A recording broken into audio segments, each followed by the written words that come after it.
Judith Mergui qui est avec nous. Bonjour.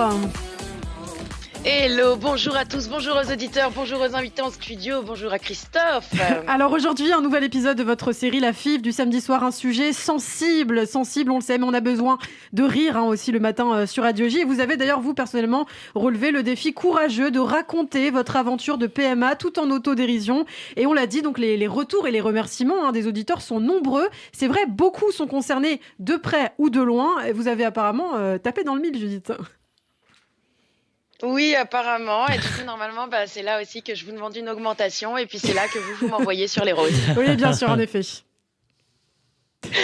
Mais oui, alors on l'a dit, la PMA, ça commence dès qu'il y a un petit coup de pouce médical. Et le docteur, il te fait en général commencer par le coup de pouce le plus doux, le moins invasif. En gros, il te parle, il nous dit, on va juste faire une petite stimulation hormonale au début. Alors voilà, on commence par le commencement. Moi, le mec, il nous dit, on va stimuler votre ovulation, messieurs, dames. Moi, je suis OP, je lui dis, stimulons. On fait quoi? On veut des cris d'encouragement de pom-pom girl. Moi, je suis là. Donnez-moi vue, donnez-moi ovulation. Non, le gynécologue a estimé comme vous que l'ambiance positive pouvait aider à la procréation, Judith? Pas du tout. Par contre, il m'a répondu que ça lui filait un vrai mal de crâne, en fait, de m'entendre gueuler comme ça. Donc, non, voilà. En plus, il me dit, il n'y a pas besoin non plus de faire tout un tralala. Il me dit, ça va, stimuler, c'est rien du tout. Tu prends juste des petits cachetons. Bon, alors moi, je sais pas si le mec, il me parle de ça, on dirait un dealer d'ecstasy quand même, ça fait flipper.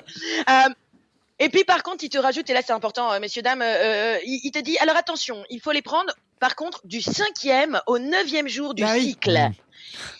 Et le docteur, arrêtez avec votre bain-oui condescendant, Ilana, s'il vous plaît. Le docteur, il nous a regardé, mon mari et moi, et il a vu quoi? Il a vu le vide dans nos yeux. Il n'y avait pas autre chose que le vide, il a vu qu'on était perdus. Du coup, en mode un petit peu exaspéré, parce qu'ils savent faire ça à merveille, les médecins, il me dit, bon, allez, où est-ce que vous en êtes de votre cycle, vous, madame? Et moi, je lui ai répondu que j'avais un bac plus 6. Mais que l'art dramatique, ça compte parfois moins, donc merci de pas juger, quoi. Ah oui, donc vous aviez vraiment peu de connaissances dans ce domaine, visiblement. Moi? Écoutez, moi c'est ça, je suis une touriste dans mon propre corps. Voilà, c'est simple, je débarque complet.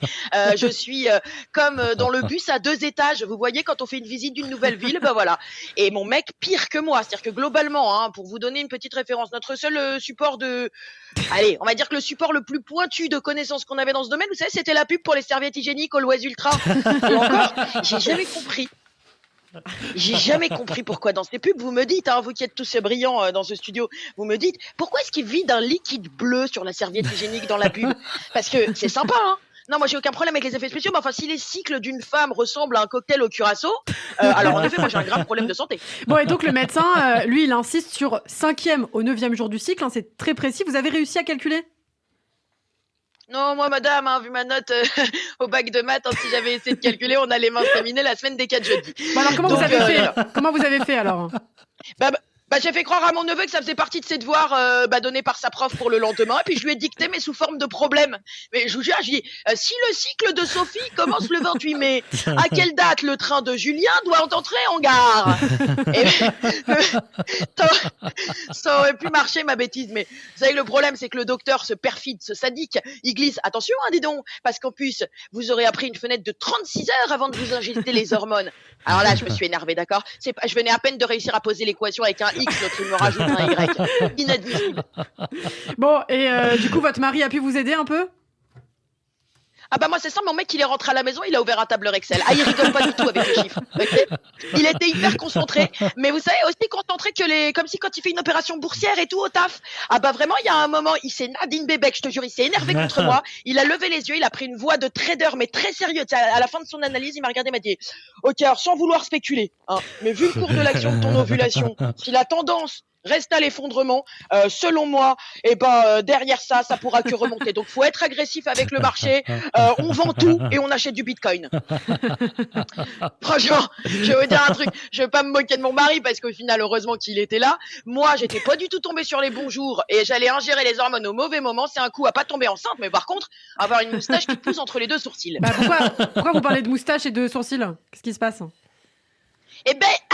Vous vous demandez, vous savez quoi? Je vous raconterai tout ça, mais au prochain épisode. Très bien, Judith Mergui, merci beaucoup. Épisode 4 donc de la FIV du samedi soir, un billet que vous pouvez retrouver bien sûr en podcast sur notre site internet et sur tous nos réseaux sociaux. Merci beaucoup Judith et à demain bien sûr. Merci à tous.